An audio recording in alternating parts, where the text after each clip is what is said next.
Hello and welcome to the Gen AI podcast. Today we're here with Malcolm Schulstad, the CEO of MOVUS, an AI-powered sustainable machinery business who have the goal of helping industry reduce their energy consumption through more effective maintenance practices, with the bigger goal of ensuring that we can all breathe more oxygen for longer. We'll unpack that more in a minute, but first of all, welcome, Malcolm. How are you today? I'm excellent. I really should grab your intro for the rest of our company in other conversations. That was really good. Why, thank you. I made it myself. Please tell us a little bit about yourself first up, Malcolm, just for the audience. Well, I kind of had a very eclectic background in terms of my career. So I started off life wanting to fly planes for a bit and did a degree in aeronautical engineering, which after finishing that, got sick of planes, decided never to ever use again, and wanted into whatever I could do to avoid engineering for a long period of time. Things like IT, project management, logistics, technical troubleshooting. Ran my own business for a while with my wife, who made candles for a number of years, where we kind of like had a great lifestyle, watched our kids grow up and had no money whatsoever. My last stint in a sort of semi-adult job before this was disability support work before I came to MOVUS 4 years ago. And I've been relearning all my engineering skills ever since. I'm just going to turn that off so it stops annoying us. Yeah, go for it. Sorry about that. Oh, that's okay. Yeah. So yeah, I mean, your background is incredibly diverse. Like, that's one of the big things I noticed about you, studying rocket engine science and orbital mechanics and coaching mountain biking on the side. But yeah, how did you end up transitioning into your current role?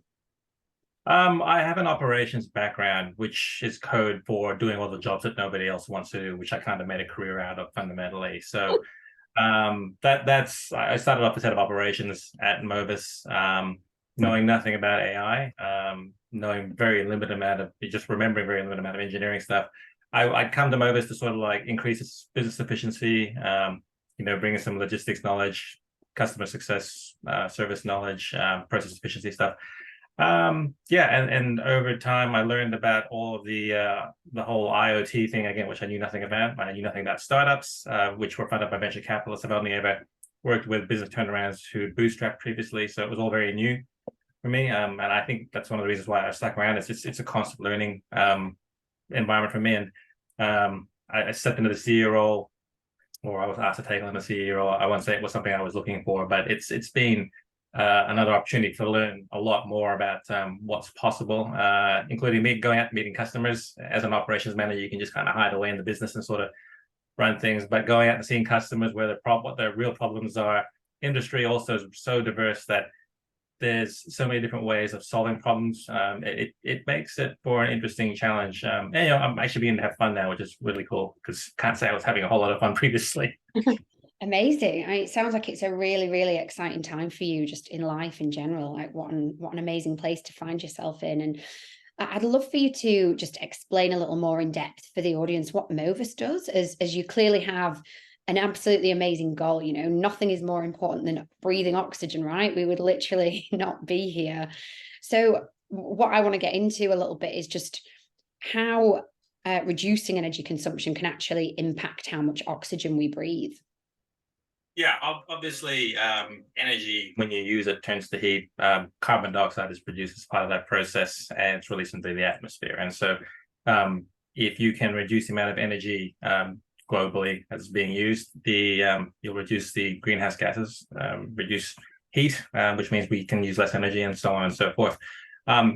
Industry, as it turns out, uses about 70% of global industry in the world through various forums and things like that. And it's you think about cars using a lot of energy and polluting the environment, but it's actually global industry that actually does a lot of it in how they make things and what they do. But beyond that, you've also got the shipping of materials and raw parts and things like that, and then the making of these, when these machines break as well, you've got to make more of them rather than sort of like keeping them lasting longer. And so if you can actually make the machines last longer, run efficiently, so they're using less energy, we can actually sort of impact the amount of emissions that are sort of being produced by energy, and hopefully reduce the impact on the planet.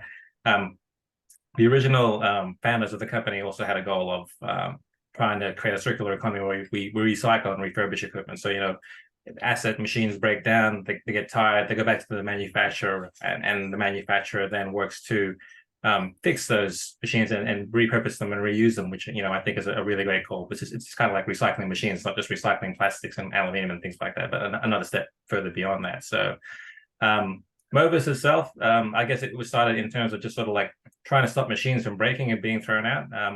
There are actually a couple of companies in this day and age that promote themselves as being sustainable. I won't mention names, but they're well-known brands where actually behind the background, they might look like they're doing recycling, but reality is some of their machines and things like that, they actually just run them to failure. When they break, they just throw them out and bring a new one in. So it's still very much a double-edged kind of like or two-faced kind of like, yeah, we're doing sustainable stuff in the background. Oh no, it's cheaper just to replace them. So let's just do that kind of thing.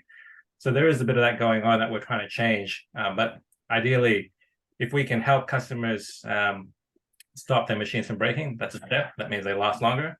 If they're working better, it means they're just not using as much energy, although we want to prove that as well with some of the technology we're using to monitor the actual energy usage as their maintenance sort of like gets better.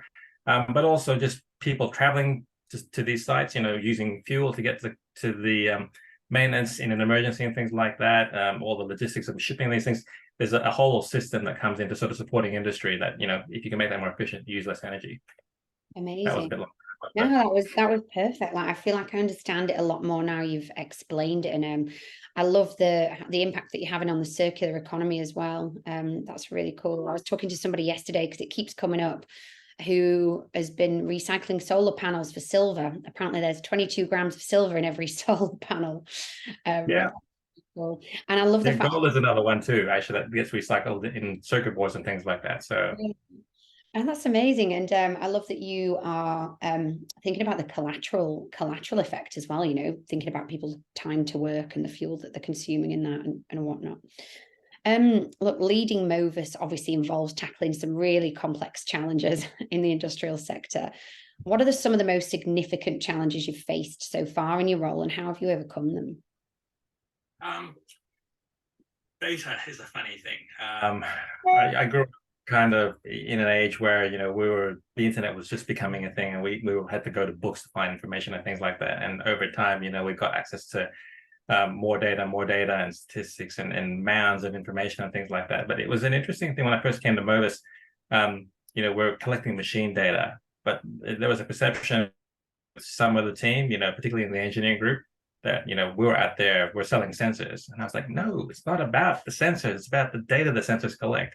Anybody can throw a sensor on there. It's what you take with the data, how you transform it into information, and the insights that you get from that. And that's where AI comes in to sort of like try and help with that. But one of the things about those, so just on that side of things, the data, getting the right sort of data, we can have this problem where it's information overload, and you think AI can help with that. But if the data is not the right type, it's not good quality data, you actually can't do anything with it, AI or not. So a lot of the things that we've been doing over the last couple of years is working to get the right sort of data that we can use to sort of like help solve customer problems. And a lot of that is fixing our technology, working with the constraints of what we got, but also learning from customers what they actually need and tweaking what we've got to make sure that we're actually giving them the right information they need to make their operations better. Yeah, I mean, big challenge, very big challenge. Look, as a CEO in general, you've mentioned the importance of facing challenges and pushing limits. What's your leadership philosophy, especially when it comes to fostering a growth mindset in your team? It's a difficult one. I will. When I came back to MOVUS, there was this thing called servant-based leadership, and apparently that was a thing. And apparently I was doing it. I just didn't know I was doing it. I'm more focused on the coaching and the mentoring side of things. I like this. I tend to see the potential within people, which can be very, very different to what they're currently capable of. And I like to I'm just curious, what can you actually do if you put your mind to it, kind of thing. And a lot of it is just showing or asking them, do you actually want to do this? And helping them overcome their fears, because the biggest thing that I've found, and a lot of this came from my work with doing mountain bike coaching as well as disability support work. People get afraid of sort of putting themselves out there because they're worried about failure. I have failed at so many different things in my life that it's not something that I ever think about or worry about. You fail, you pick yourself up and you keep going, kind of thing. As long as you can keep breathing, and I've had many mountain bike crashes where it's like, oh, I was lucky to walk away from that one. I guess I'll just keep going. So it's helping people realize that, falling on your face isn't the end of it. Might hurt, might take some time to recover from that, but we keep moving forward. We keep, you keep breathing. You have a chance to sort of improve and get better at things. And really, all I'm trying to do is just how can we do better constantly, and trying to impart that onto the organization at large, the people that I work with, both in MOVUS, in my day-to-day, my mountain bike coaching, because I'm just curious about what's possible more than anything else. Yeah. I mean, it's incredible the amount of coaching and stuff that you're doing, or the coaching to help people overcome their fear and realize the potential, the non-adult jobs that you have on the side. And seems like you have like a pretty strong mission of empowerment and trying to make a positive impact in general. I know you've raised a lot of funds for charities through the mountain bike coaching as well. I don't know how you balance all of that, but I guess all of these different aspects must come together to kind of contribute to your overall mission and values in the long run, hey? Yeah, I just want to try and make the world a better place fundamentally. That's pretty much it. But you know what, my mountain biking business is actually called Balance MTB, because I'm actually not very good at balance. I kind of like just go full steam on one side and I just leave other parts of my life in shambles. So it's as much a helping people learn balance, but myself as well, because there's a saying I read once in a book that you teach best what you need to learn. And just really trying to balance that. So my days consist of doing some exercise in the morning, be it swimming, running. I play golf 2 or 3 times a week, mountain bike coaching on the weekends. I read a book. I probably read about 500 pages a week. But it's just about not wasting any time, really. And yeah, I have my downtime and things like that. My wife and I watch TV for an hour in the evening, but that's about the extent of it. You very rarely see me sitting on the couch unless I'm just so drained of energy that I'm just flaked out. Yeah, busybody. I love it. And look, your clear commitment to sustainability is evident in your personal life as well as your professional life. How do you see individual efforts like Jazz's furniture restoration contributing to the larger goal of environmental sustainability? I think it's easy to underestimate the effort of a single person. But in the context of attitude, and obviously a lot of people doing the right thing in little amounts, makes a bigger impact than one person having a major impact, or trying to have a major impact on everything, sort of thing. So attitude, I think, in my mind, is the most important thing. And so if she's in that mindset of not wasting things, reusing things, and she can impart that to other people that she cares about, then that has a chain reaction. And if everyone starts doing that, then we've got a shot at kind of like keeping the planet going for a little bit longer than what we seem to be currently on the trajectory of. Yeah, the compound effect, right? Yeah, absolutely. And look, just kind of back to what you're up to at MOVUS at the moment. I know you mentioned an experimental AI for monitoring hydroelectric assets. Can you elaborate a bit on the challenges and opportunities in applying AI to such complex environments and what impact that could have on the industry? So within the industry, I'll just talk generically about AI and machines. You have like the things like ChatGPT, where they've got lots of data to draw upon. It's a language-based model, and everyone speaks, so there's lots of information to draw upon. But when it comes to machines, you don't actually have anywhere near as much data to draw upon. And so having an AI that broadly encompasses all of industry and can say, hey, that machine is doing that, so it should be like this, and so there's a problem there. That data doesn't really exist, even though we've got a lot of IoT companies trying to collect that data. I'm going to say we're not working together at the moment to sort of like bring all that information and create a superpower-based AI, mostly because we're all still trying to survive. But you can build an AI on an individual asset and sort of get its running pattern, but then you try and correlate that to other assets in the different, one motor might be doing something different in a different environment, and all these different variables mean that you can't establish the same sort of patterns for an AI to see very easily. And then in the hydroelectric plant, you have the challenge of connectivity. The ones in the US are meters underground, thick layers of concrete, and you can't actually get the data out for an AI to process. And so there's challenges in that respect, and how you actually build something where you can collect the data and have sort of a smaller AI operating in that environment. So and try and get alerts out to let people know, hey, there's something wrong here, while taking that data later on out into the wider cloud, so that everything else can sort of like leverage that information and start building some smarts around that, where AI can use the data and say, hey, in this environment does this, therefore if you have a similar environment, this is how it should look, kind of thing. Yeah. All that sort of challenge of connectivity and getting the right data to everywhere else, it's just a little bit harder with the machine industry at the moment until we sort of come together and work together a bit better. Yeah, so is that kind of how MOVUS currently leverages data collected from machines to provide, actionable insights for its clients? It's we have an AI that works effectively, and it's a black box. I don't fully understand exactly how it works, but it just understands what it needs to see for the most part, but it does it on an individual machine. And we had an experimental one in the background where it was trying to take all that information and then sort of like relate it to other assets. And that was the point where it's like we don't have enough of it, and it's not quite the right data. So for us, the journey of AI is going to be a fairly long one.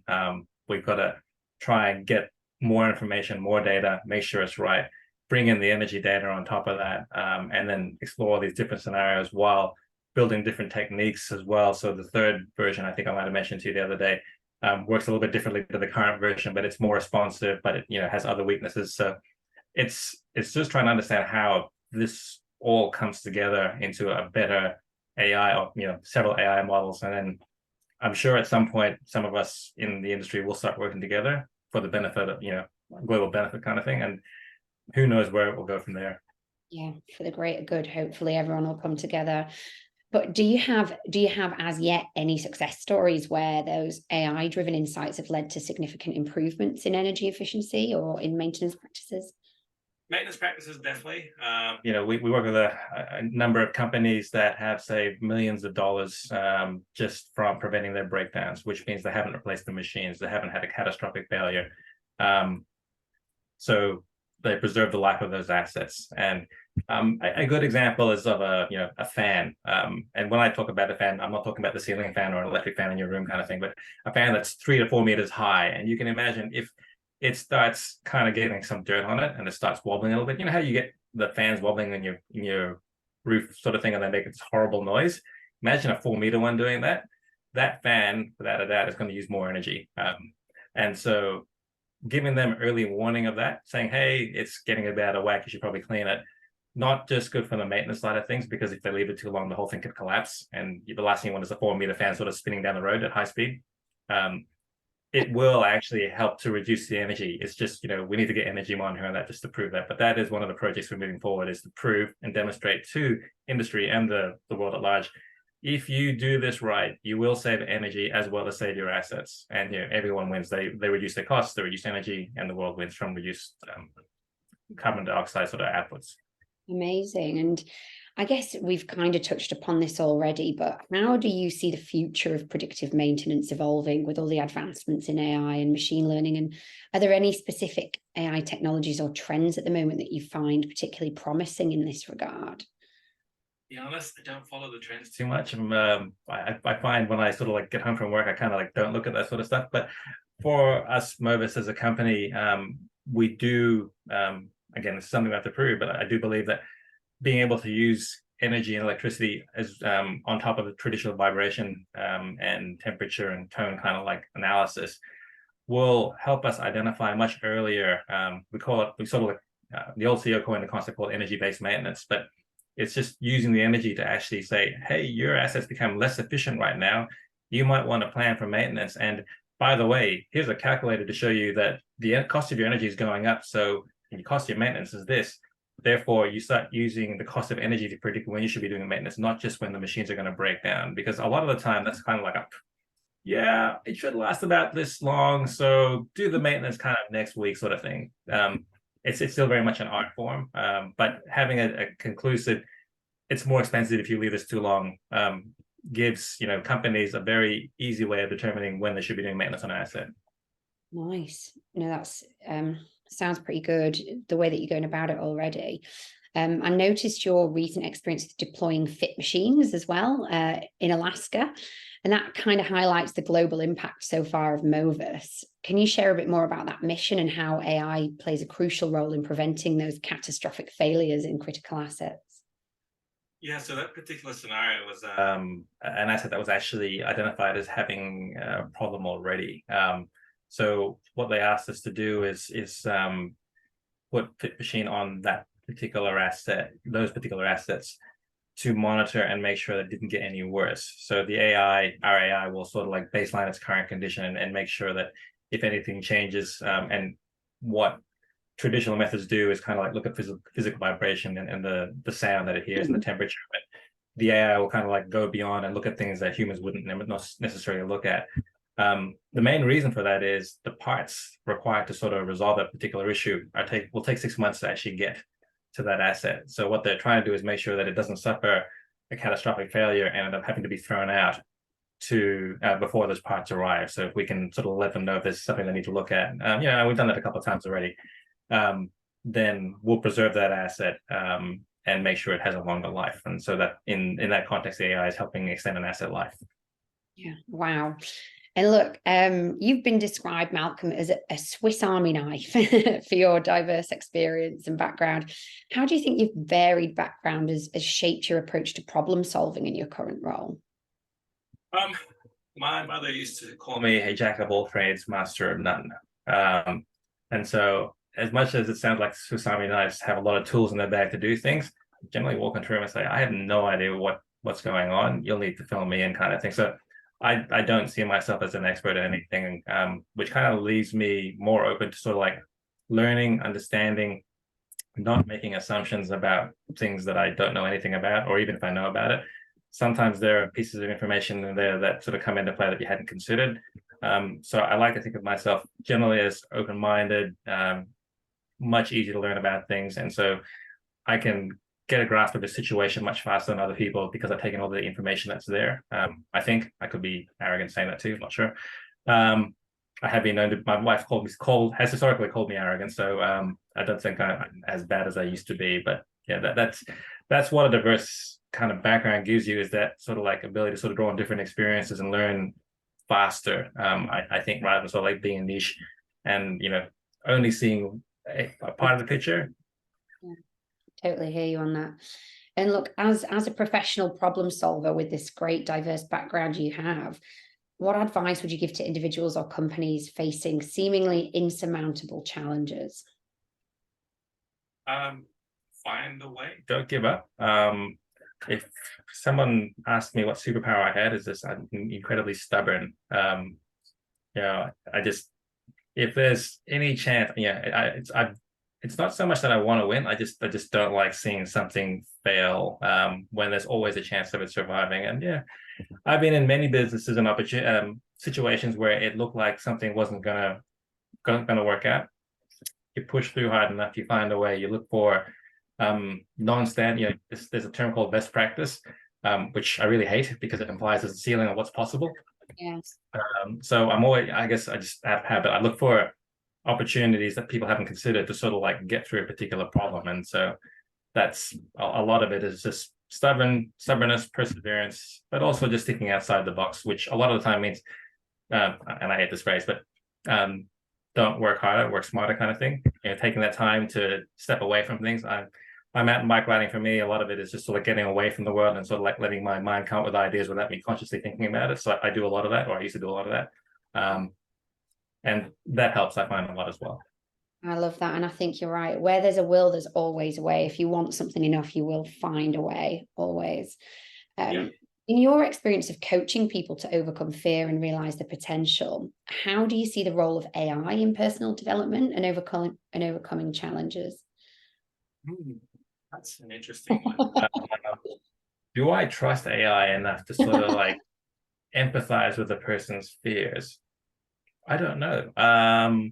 My experience with managing fear comes from the fact that people can physically be harmed.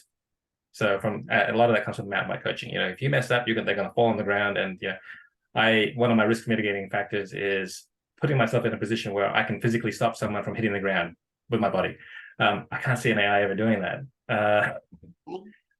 I can see it sort of like providing, just the general, you need to do this, you need to think about this and do about that. But in terms of being able to provide a level of comfort to a human being that's actually going to sort of like put themselves into a position where they're uncomfortable to dangerous sort of thing, I would imagine we're a ways away from that until you can actually have an AI with a physical presence, and then there's the whole empathy thing there, which I would imagine it would struggle to have, or people's perception may be that it has empathy, but the reality is it's just, I would just say it's kind of like a pattern of sort of trying to align with behavior. So Yeah. yeah, that's a tough one.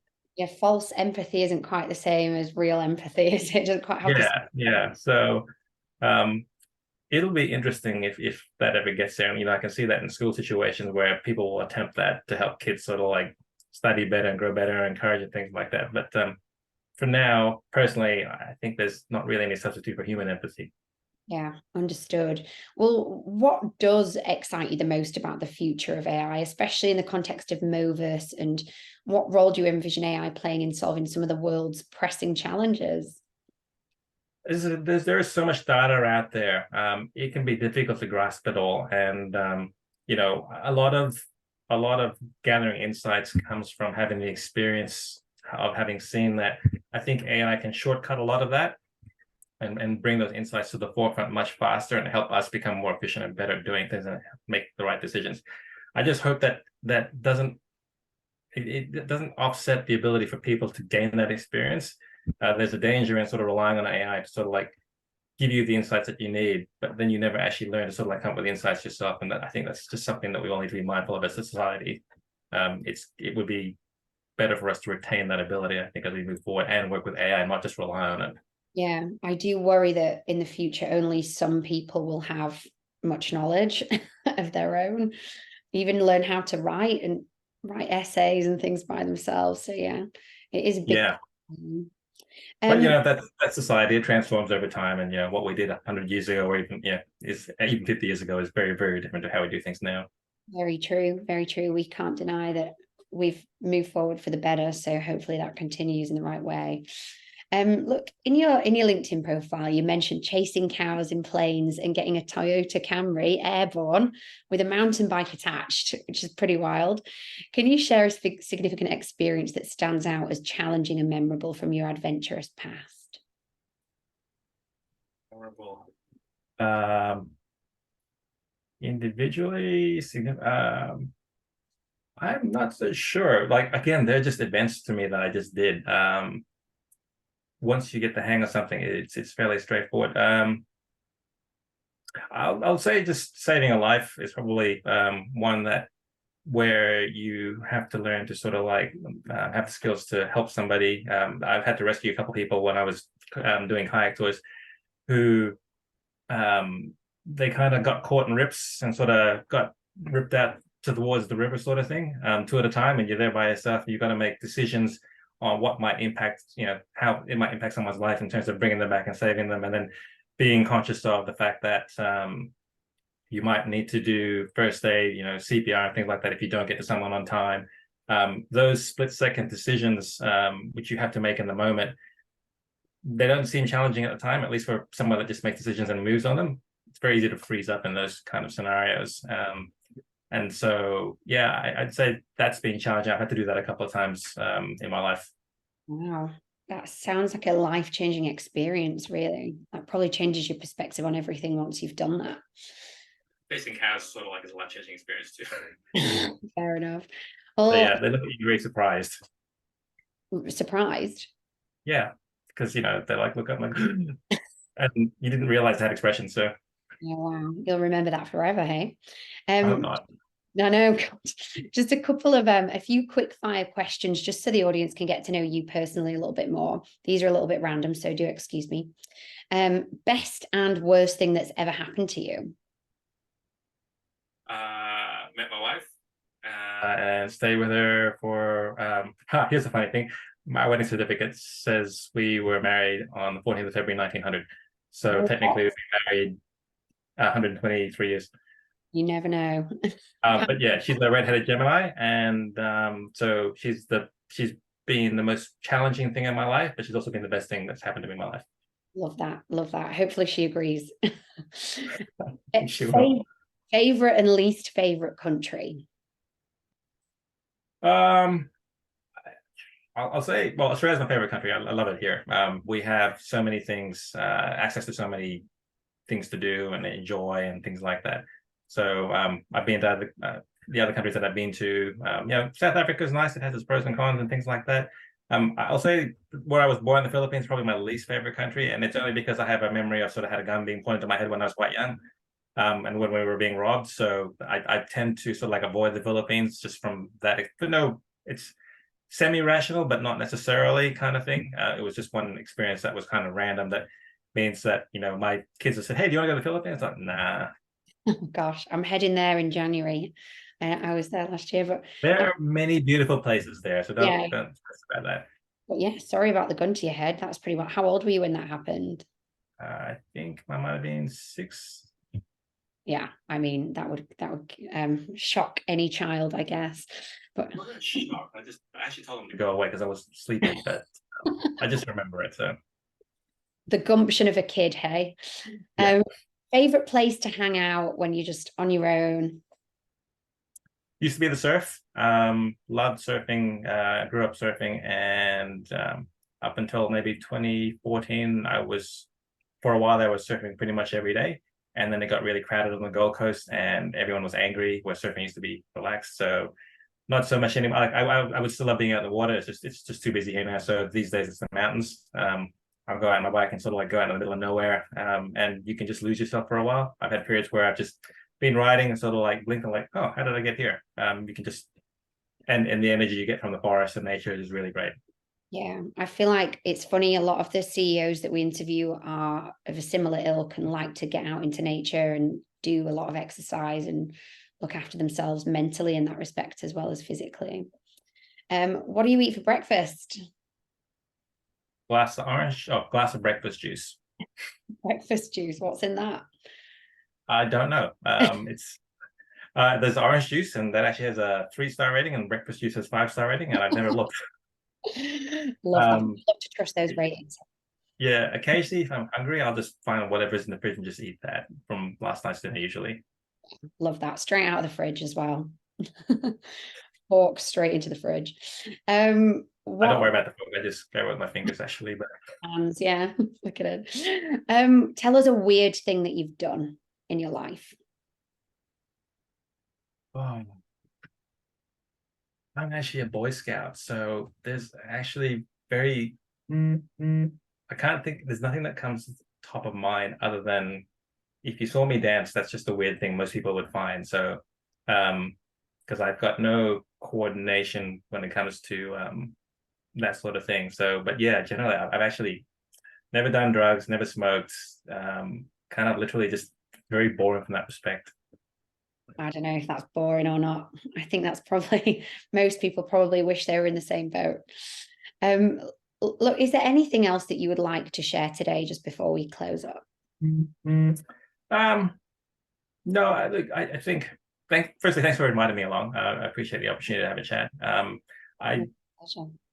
Nothing specific comes to mind other than for those that are out there. For a good many years I suffered from depression. So like talking about how to get through things.